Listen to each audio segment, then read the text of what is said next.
Hey everybody, it's Jason from the Texas Gun Vault, and once again I'm coming to you with another range report. And today's range report is kind of special because this is a gun I have been wanting to shoot for a very long time because of the way that it operates.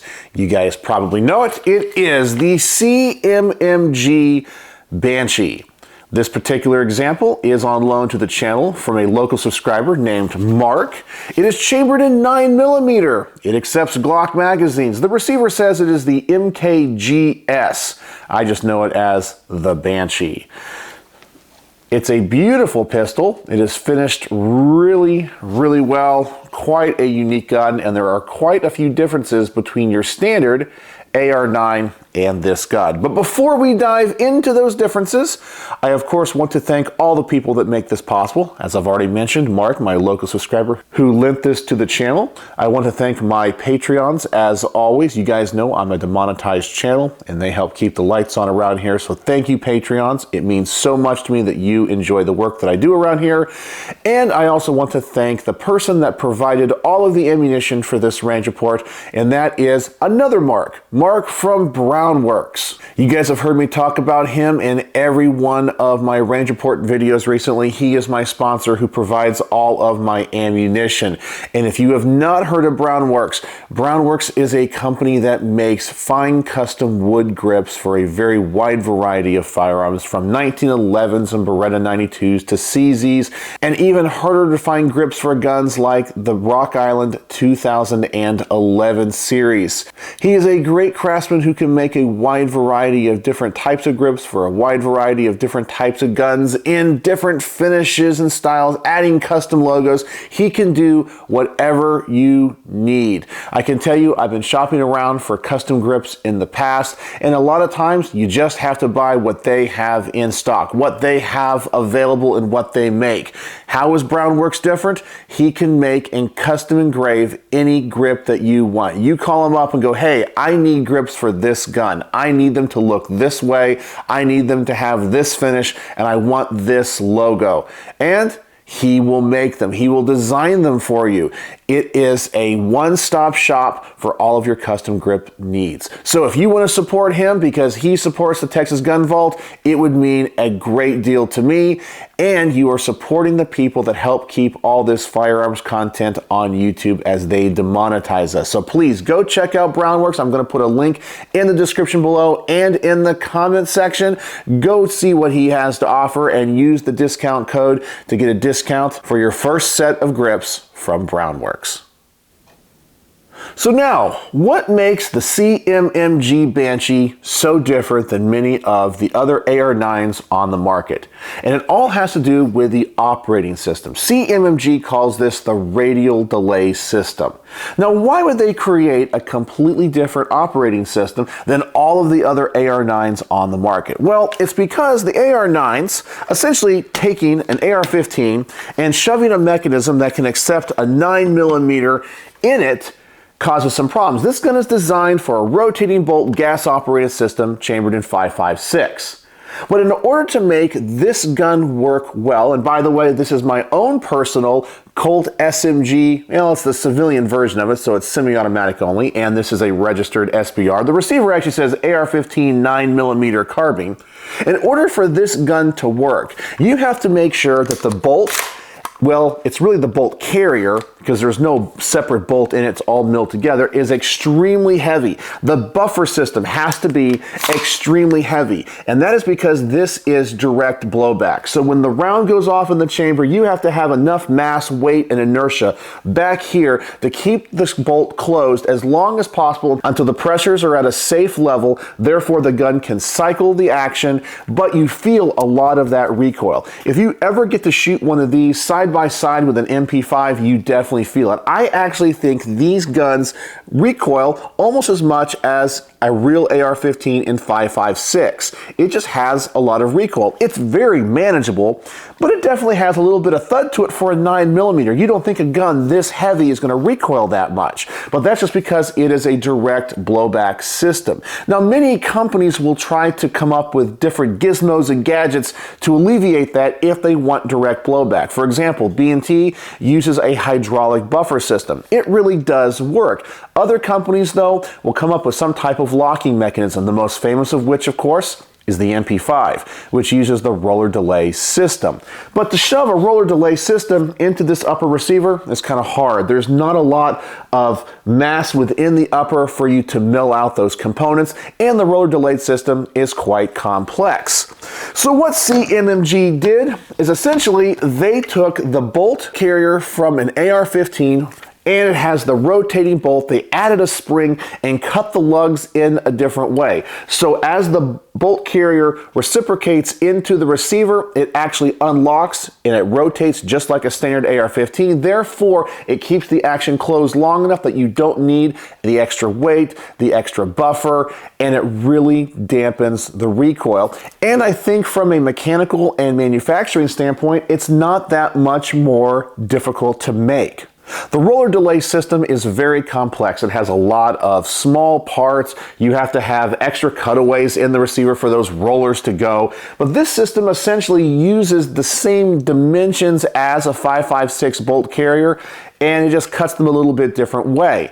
The only downside to this system is that if you want to replace the barrel or replace the bolt or the bolt carrier, you have to go back to CMMG, because the barrel extension in these is going to be different than a real SMG or some type of direct blowback system, and it's going to be different than your standard AR-15. It just has a different barrel extension bolt carrier. So all those parts inside are proprietary. That can be good, or it can be bad. And that's what really makes this gun special. So when I get to the range, is it gonna have a different recoil impulse? Well, we'll talk about that when I get to it here in the review. The other elephant in the room on this gun is the fact that it takes Glock mags. Now, I'm going to tell you, this is going to be a controversial thing that I am going to say here, because I know whenever a new PCC comes out on the market, inevitably, the most important question many people ask is, quote, does it take Glock mags? And for some reason, if the answer is no, they don't want it. They want guns that take Glock mags. Why? Well, probably because they're affordable, they're everywhere, and a lot of people already have them. If you own Glocks, you own a ton of Glock mags. So why not have a pistol caliber carbine that uses a Glock mag? Well, for me, it's actually the opposite. If a gun takes a Glock mag, well, it's less desirable for me. You know, you're asking, why in the world would that be? Well, the reason is, all of these guns essentially are semi-auto versions of submachine guns. And if you look at the history of submachine guns, they always feed from a double stack, double feed magazine. For example, this Colt uses a modified Uzi magazine. That's just what Colt decided to use back in the 1980s. And these work exceptionally well. They're more reliable and can carry more ammunition in a smaller package. After all, these are kind of rifles. And if you know the action of most rifles, especially the AR-15 and the double feed magazine, well, it picks up one round from the left side, then the right side, then the left side, then the right side. It's a more reliable system, and it is more open in the back of the magazine for the bolt or the bolt carrier to pick up those rounds. Glock mags work exceptionally well in Glocks. They are perfect for standard pistols.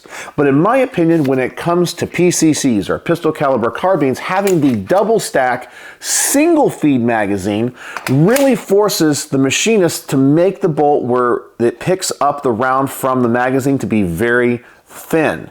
Now, as I said, in a pistol, this works great. But in a PCC, sometimes you're going to have reliability issues. Another thing that I don't like about guns that take Glock magazines, especially when the magazine is away from the pistol grip, is the fact that these are angled. Of course, Glock pistols have that angle in the grip. Most pistols do. But when you insert this magazine, you have to do it in kind of a forward motion versus an upward motion. And so when you're changing the magazines really fast, I actually find that can be a little bit awkward. A lot of times when I'm firing guns like this one right here, this PCC, this Colt SMG, well, because the magazine is straight, it goes right in. It's a little bit more intuitive. It just feels a little bit better. I also think aesthetically, these look a lot better as well. For me, there's something odd about having that slant to that magazine. Now, as I said, a lot of people are going to look at this gun and say, oh, it takes Glock bags.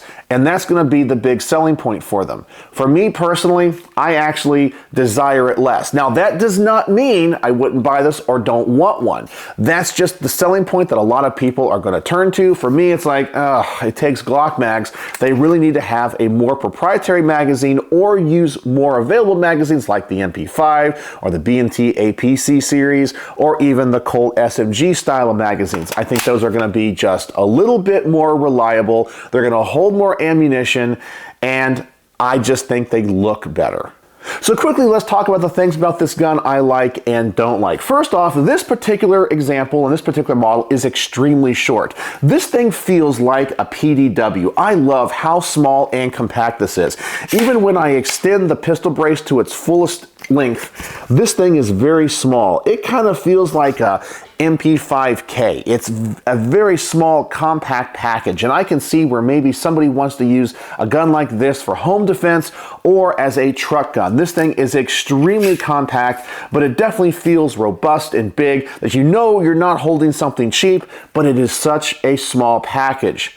CMMG also did a fantastic job on the finish on this gun. I'm sure they offer this in a wide variety of finishes and colors.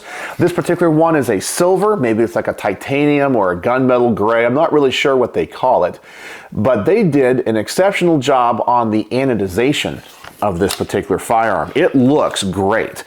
I don't see any machine marks. I don't see any issues. It is a very attractive finish, and it seems to be exceptionally durable.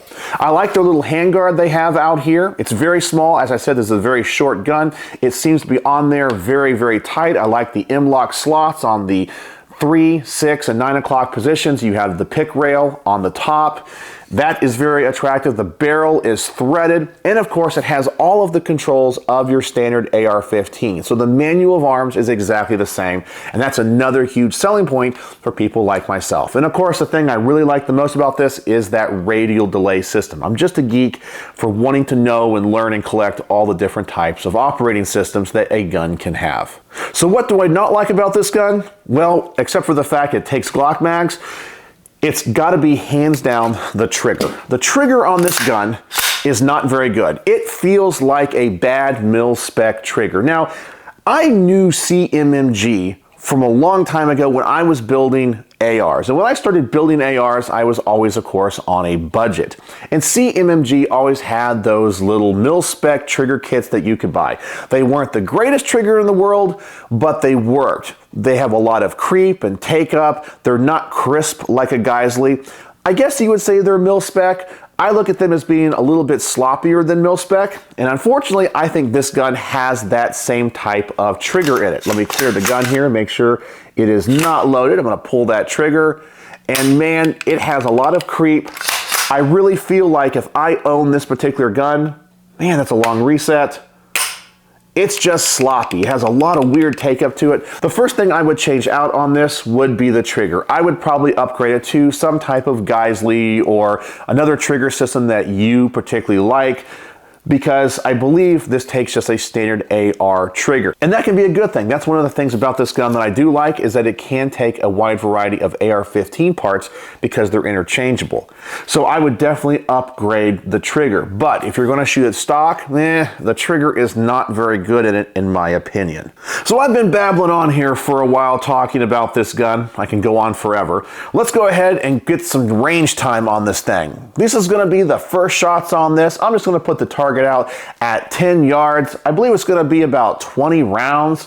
I'm just curious to see what the accuracy of this thing is, and most importantly, what the recoil impulse is like. So, here's what happened.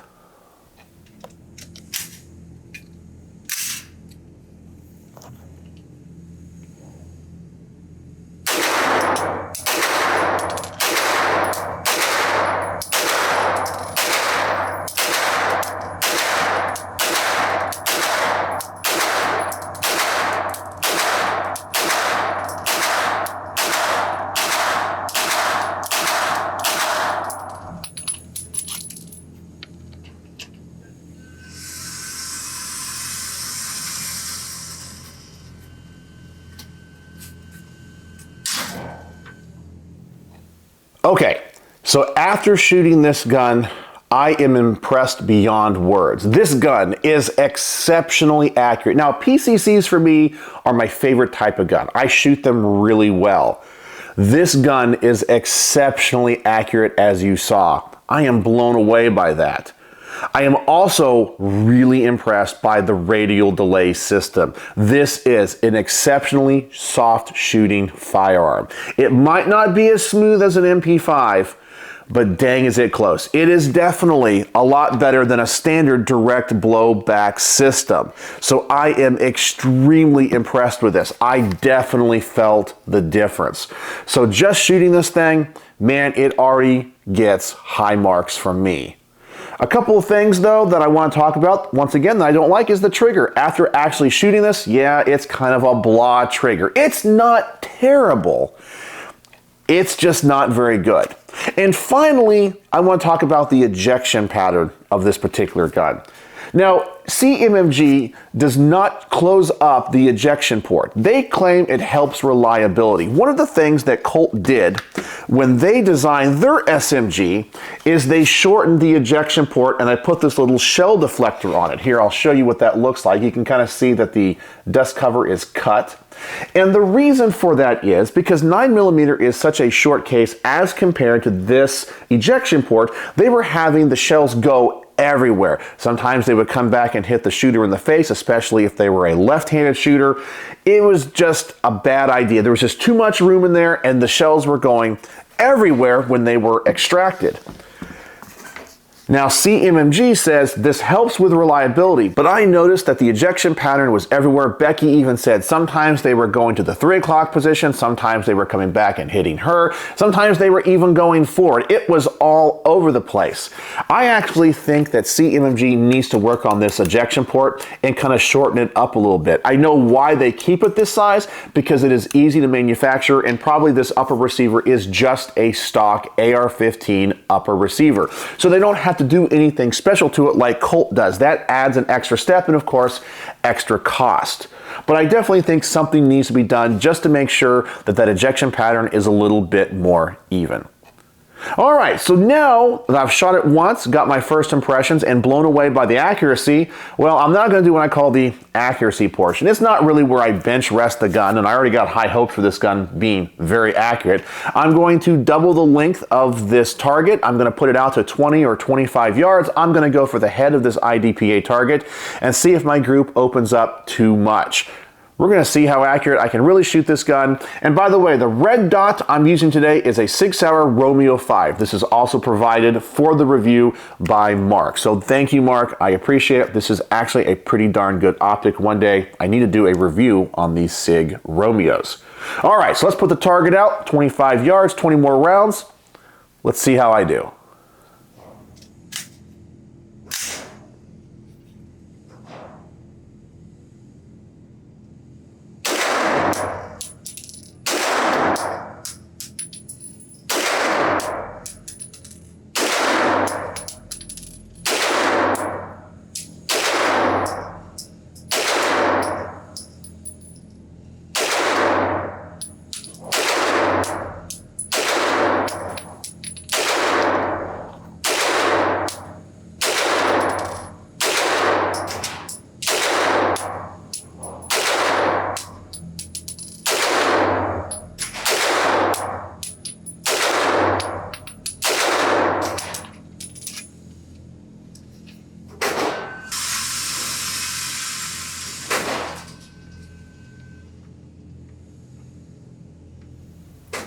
And once again, this gun is making me look like a better shot than I actually am. You guys watch my range reports, you guys know I'm not that great of a shot. And this thing makes me look way better than what I actually am. I'm very impressed with that accuracy, just shooting it offhand.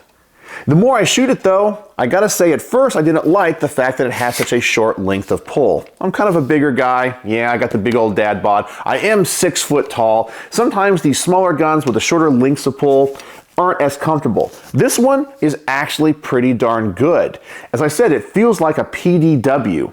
I actually am surprised that more SOTs, special occupational taxpayers, don't turn these into post samples. This would probably be one really cool and fun submachine gun to shoot. I'm sure people have done it, but this thing would be a heck of a lot of fun. It just recoils great. It's the perfect size. It would really be kind of an MP5K killer at a much more affordable price point. Man, one day I should probably get my FFL and my SOT. That would be a fun post sample to make. Turn this thing into a machine gun. Well, speaking of machine guns and someone that likes machine guns, that's my wife, Becky. And so I'm going to give her a shot shooting this. She loves these pistol caliber carbines, and I have a feeling she's really going to like this one because of how accurate it is. So let's see what she has to say and how she shoots it.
Well, there's not much to say except she shot it really well, and she goes, I love that. It's great. I have no complaints. So I don't really get a lot of feedback from her this time because I think it just gets the perfect score. It's awesome, and I can see why she loves it. All right, so now we're going to go for what I call the defensive use. Now, I know that some people are probably going to buy this for home defense, and one of its big advantages, as I've already mentioned, is its size. You would not get caught up going around corners in an enclosed place with this gun. This thing is not going to hit the wall. You can hold it close to yourself, and so maybe you have multiple intruders. Well, I'm going to set the target out about 7 to 10 yards, and it's going to be one of these targets where you have two individual targets on it. I'm going to go back and forth between them, trying to do double and triple taps and so forth, see how accurate the gun is. As I said, I am not some type of trainer or expert shot. I'm just trying to come up with some type of scenario, maybe where you have these multiple targets, multiple intruders, and you have to go back and forth between them really fast. And I'm just curious how the gun would perform under those types of conditions. So this is what I did and what happened.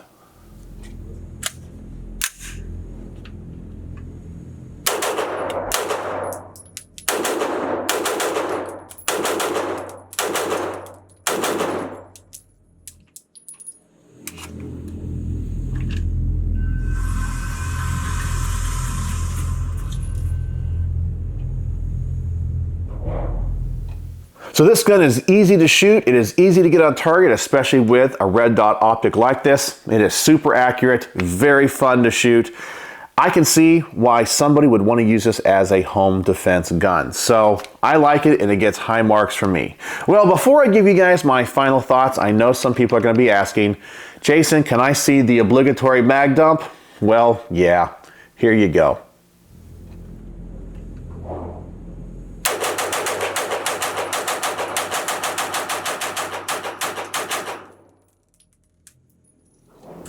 So that was a lot of fun, but it's really hard to get a good rhythm on this with a very quick mag dump simply because of the trigger.